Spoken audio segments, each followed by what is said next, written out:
और इस जन्म की जो साधना हम कर रहे थे वो पवित्र वेदों और गीता में स्पष्ट है कि साधना थी एक नहीं, यह तक किससे काम की नहीं थी कि उस शास्त्र विधि को त्याग कर मनमानी पूजा जो करते हैं उनको कोई लाभ नहीं होता, या तो साधना व्यर्थ थी, और जिसके कारण फिर हम पितर और भूत बन जाते हैं। आपने कल मार्कंडेय पुराण और विष्णु पुराण में देखा था कि जो शास्त्र विधि को त्याग कर मनमानी पूजा किया करते थे वो पितर बन गए। रुचि ऋषि के पूर्वज 4 पीढ़ी दिखाई दी और चारों भूत बन रहे, और फिर उस अपने पुत्र को भी जबरदस्ती कह रहे कि तू ब्याह करवा, शादी करवा, हमारे श्राद्ध निकाल। अब वो पुण्यात्मा भी उस माता पिता दादा परदादा के लालच में ममता में भर गया, उनकी आज्ञा का पालन करके आप भी भूत बन गया। तो पुण्यात्माओं, इस मार्ग को समझकर फिर इस पे चलना है। फिर जैसे अब क्या होगा, जैसे वहां राजा बन गया, राष्ट्रपति बन गया दूसरे स्टेट में, कौन? जिसको सारनाम और सतनाम मिल चुका था और दोबारा भक्ति नहीं की। अब वहां अपने जो यज्ञ के पुण्य होते हैं, कुछ तप बन जाता। जैसे आप सत्संग में बैठे हो, ये आपका एक तप भी साथ बन रहा है, और ज्ञान यज्ञ भी आपके को प्राप्त हो रही है, वो भी फल मिल रहा है। ये बहुत ज़्यादा विस्तृत व्याख्या है इस आध्यात्मिक कर्मों की, प्रत्येक का फल मिलता है। तो उस तप के कारण और साथ में यज्ञों के कारण राजा बन जाता है। उस तप के और यज्ञ को तो वहां समाप्त कर दिया राजा बनकर। वो सारनाम की जो कमाई है, केवल तीसरा मंत्र की जो कमाई है, वो नष्ट नहीं होती, वो कभी नष्ट नहीं होती। लेकिन सतनाम के 2 अक्षरों की कमाई नष्ट हो जाती है, वो समाप्त हो जाती है। अब मान लीजिए कि आपको इतना राहत जरूर मिल जाएगा कि आप राजा बने, उसके बाद फिर सिंपल मैन बन गए और वहीं इधर उधर के जन्म होते रहे, और ये भक्ति युग चला गया। भक्ति का जो समय है ये समाप्त हो गया। ये 1000-2000 वर्ष तक रहेगा, फिर ये समाप्त हो जाएगा। फिर तो कृतघ्नी लोग हो जाएंगे, भक्ति करने योग्य नहीं रहेंगे। बहुत बुरा हाल कलयुग में हो जाएगा। ऐसा सदग्रंथों में प्रमाण है और परमात्मा की अमर वाणी में भी यही प्रमाण है। इसलिए कहा कि ये बीच की पीढ़ी है। पहले वाले कलयुग की जो पीढ़ी थी वो अशिक्षित थी, इस ज्ञान को नहीं ग्रहण कर सकती थी। अब ये बीचली पीढ़ी है, अब सब शिक्षित समाज है और शास्त्र अपने पास है, आप आसानी से इसको ग्रहण कर रहे हो। और इसके बाद जो लास्ट की पीढ़ी होगी वो नहीं भक्ति के योग्य रहेगी, घोर कलयुग आ जाएगा। अब कुछ वर्षों तक एक सतयुग जैसा माहौल बनेगा। अब जैसे ये पुण्यात्मा परमात्मा के चरणों में आकर तत्व ज्ञान समझ चुके हैं और परमात्मा इनको ऐसे लाभ दे रहा है कि ये बुरे कर्म नहीं कर सकते, ये किसी की आत्मा नहीं दुखा सकते, ये स्वयं ठगे जा सकते हैं, किसी को ठगेंगे नहीं, हानि नहीं कर सकते, क्योंकि इनको डर होगा कि यदि हमने किसी की आत्मा दुखाई तो हमारे ऊपर ये दुखों का पहाड़ फिर टूट जाएगा। एक बार ऐसा माहौल अब देख रहे हो आप। पहले तो हम क्या करते थे ना, आरती गाते थे हम भी, जो पहले वह मनमानी साधना करते थे। क्या गाते थे आरती में? तन मन धन सब तेरा, तेरा तुझको अर्पण, क्या लागे मेरा। अर्पण क्या करते थे? अर्पण कुछ नहीं करते थे, गाया गाया करते। और मंगलवार ने 100 रुपया अर्पण करते थे वो प्रसाद का, और कुछ नहीं कर सकते थे। और अब क्या कर रहे हो आप?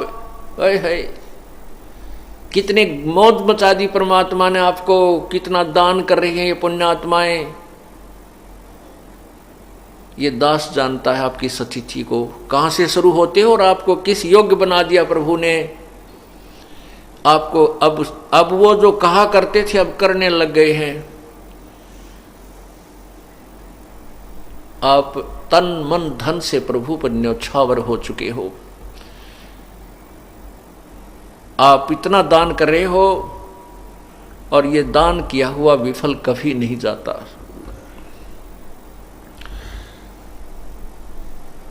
दान के विषय में अलग से बताऊंगा, पहले इस चैप्टर को क्लोज करता हूं कि आपका सतनाम जो है इसकी कमाई युकाल आपकी व्यर्थ करवा देगा। क्या होगा फिर? जो सार नाम प्राप्त व्यक्ति सार कमाई पूरी नहीं कर सका और अपने आप नाम को सुचारू नहीं रख सका, वो कितना लाभ मिलेगा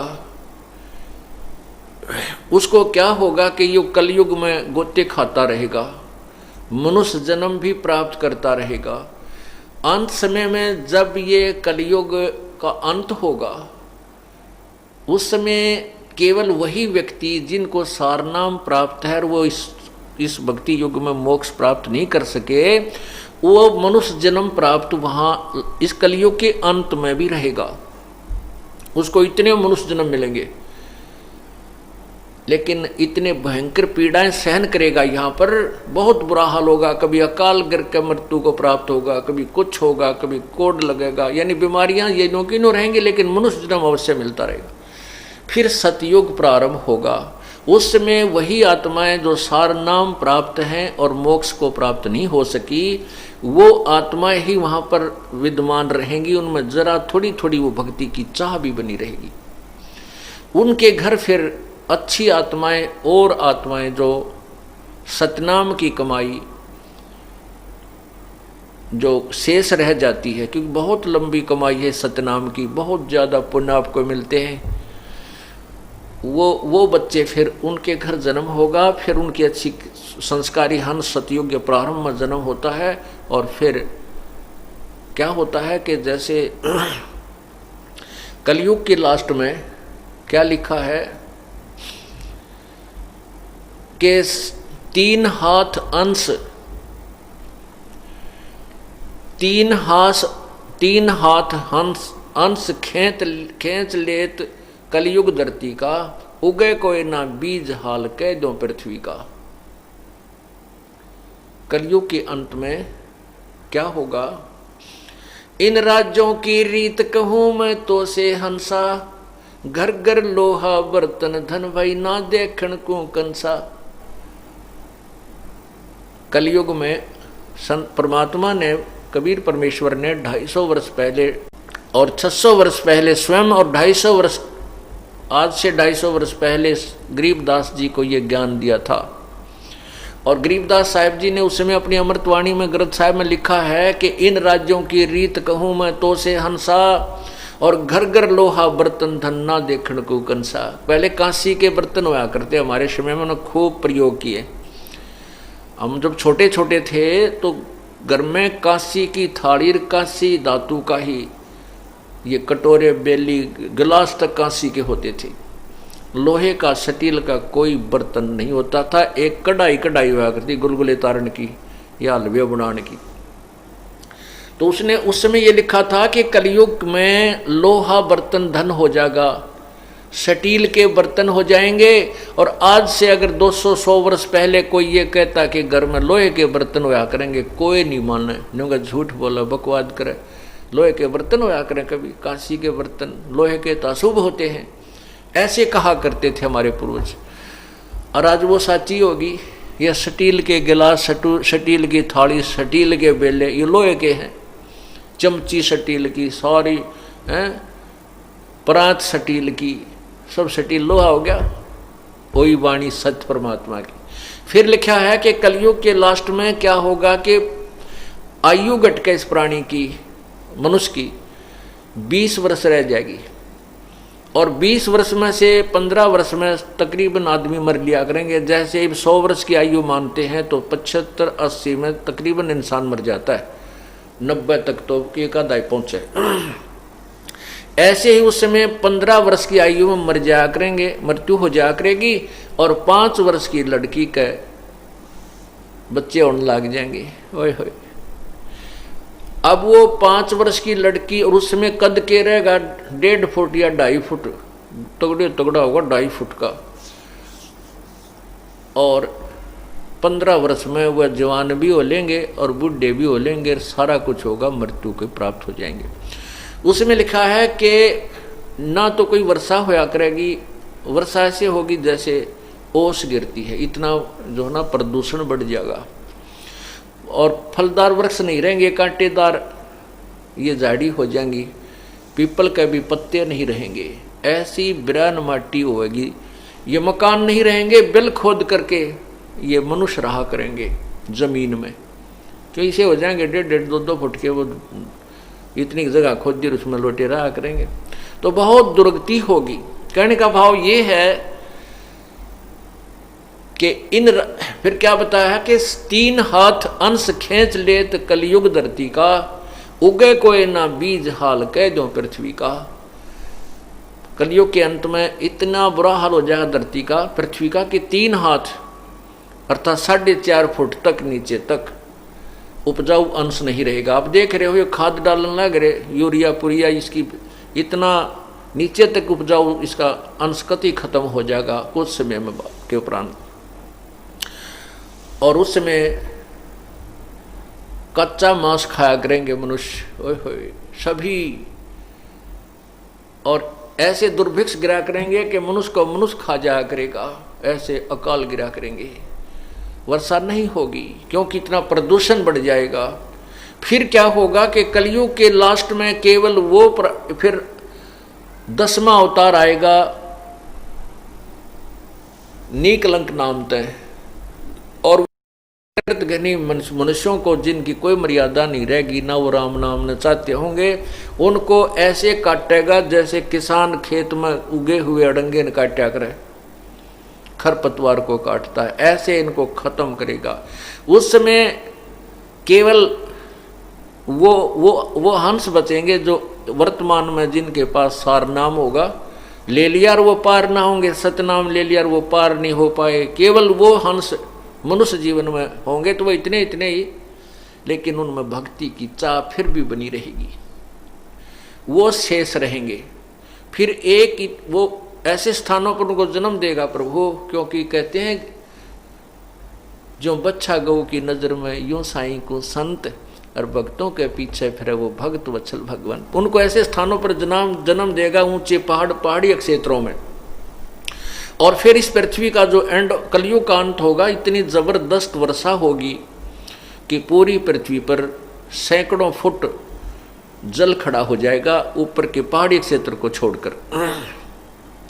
तो फिर क्या होगा कि जो पृथ्वी का उपजाऊ अंश समाप्त हो गया था, अब वो जल से वो जो अंदर का विष है पृथ्वी का, जो खाद खूद डालें वो बाहर आएगा, ऊपर आ जाएगा जल के ऊपर, धीरे धीरे वो जल सूखेगा, फिर पूरी पृथ्वी पर बाग ये वृक्ष ही वृक्ष उग जाएंगे, बहुत जबरदस्त वन होंगे। फिर ये प्रदूषण जो कार्बन डाइऑक्साइड की अधिकता हो जाएगी वो खत्म होगी, वो वृक्ष उसको खत्म करेंगे, ऑक्सीजन के भंडार इस क्षेत्र में फिर भर दिए जाएंगे, और फिर सतयुग प्रारंभ होगा।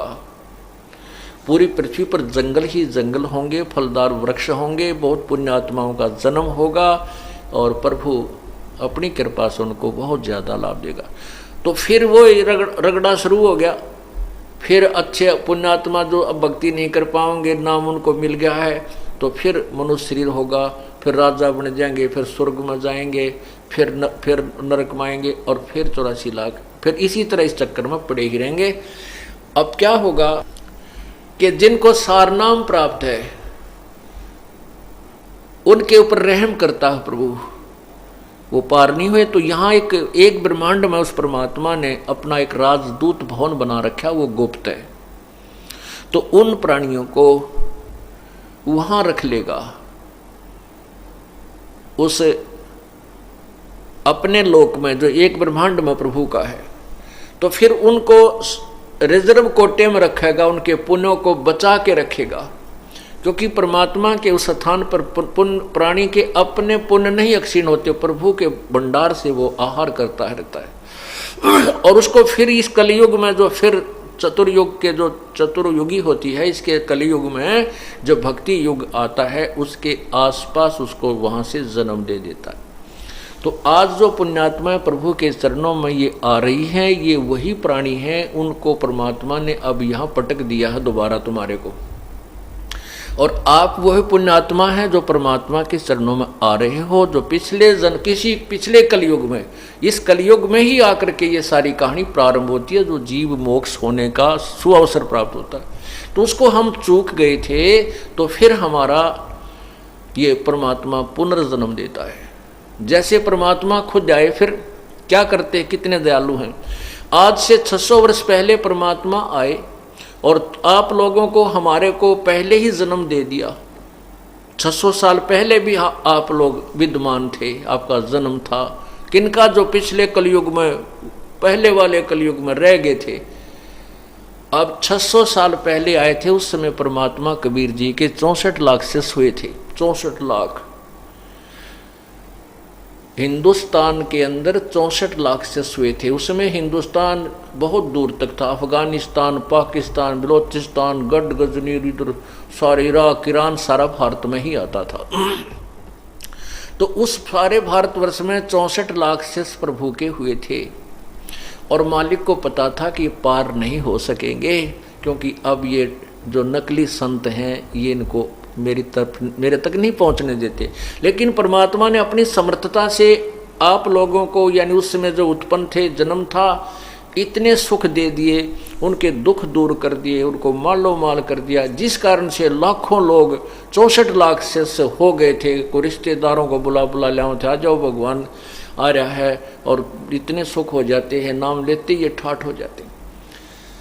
लेकिन मालिक को पता था कि अब ये पार नहीं हो सकते, क्योंकि ये कलयुग का स्टार्ट था समझो, और भक्ति का युग समय नहीं था, भक्ति काल नहीं था वो, और क्योंकि शिक्षित नहीं थे, तो उस समय वो दया कर गए आप पे, उन प्राणियों को आपको रिचार्ज कर गए।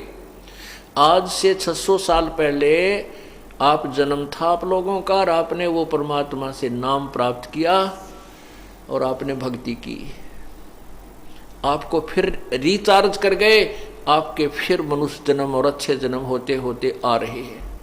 और आज फिर, अब फिर संभाल दिया आपको, अब आपको पुनः संभाल लिया। जो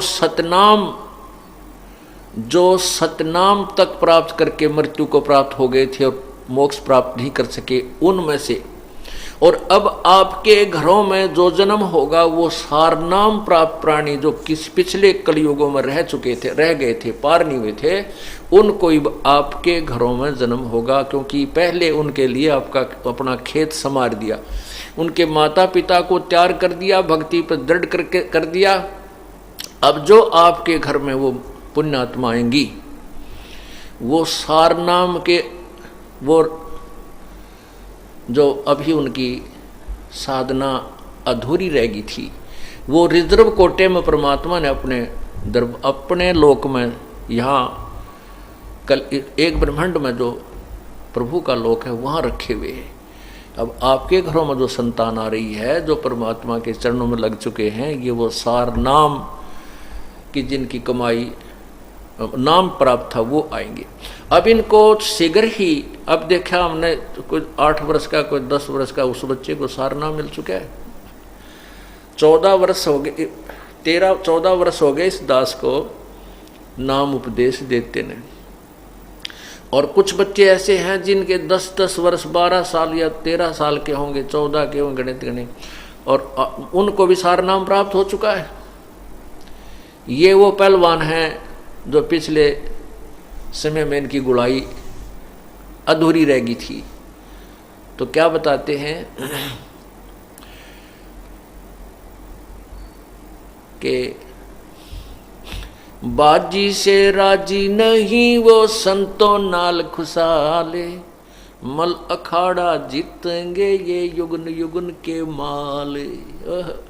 युगा युगों के माल हो आप, जो इतने भयंकर तूफान आया था, अब ये पीछे इतनी बुराई की थी इस दास की, बिना हुई झूठी कितना प्रचार किया था, लेकिन आप टस से मस नहीं हुए।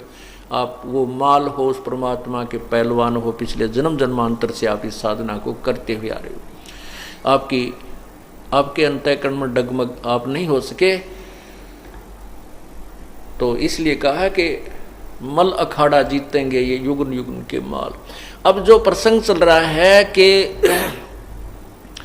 कोट जन्म तन भर मत होगे, कुछ ना हाथ लगा रे, कुकर शुकर खरबोया बोरे कौआ हंस बुगारे। अब आप कितनी मार खा जाओगे अगर इस रास्ते को नहीं अपनाया, ठीक ढंग से नहीं चले। अब जैसे आपको बताया कि पिछले किसी कलयुग में वो जो पार नहीं हुए वो फिर जो है अब तक मनुष्य जन्म भी बेशक प्राप्त हो रहा पर बिरन मट्टी तक खूब हो रही है। ये क्या जीवन है इस जीवन मनुष्य का, यहाँ पर कोई जीवन नहीं है। बुरा हाल, कभी कैंसर होगी, कभी किसी कारण से मर गया, कभी कोई आपत्ति है, कभी किसी की चीज की टेंशन है, और यहाँ कोई जीव सुखी नहीं। तो इसलिए आपको ये सब ज्ञान बता करके कहाँ लाना चाहता ये दास कि इस काम न बढ़ाओ मत, इसको फिनिश करो, इसको समाप्त करो।